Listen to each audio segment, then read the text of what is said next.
Čaute, možná jste mě ještě neslyšeli mluvit, a to je teď jedno. V dnešním videu jsem dělal items, jaký jste mě vy řekli. Jinak budu moc rád za like, odběr a zvoneček a jdem na to. Teď jsem začal dělat tečky a nakonec jsem to vybarvil.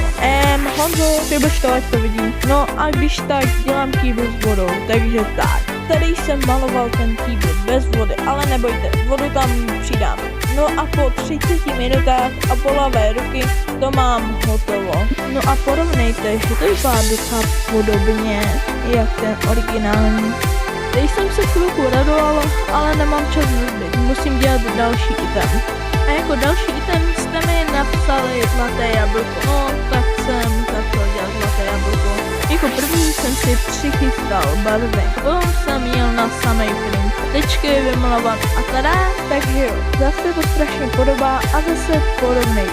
Není to nádherný? No snad jo. Takže jo, jestli se vám toto video líbilo, budu moc rád za like, odběr a zvoneček. A čus.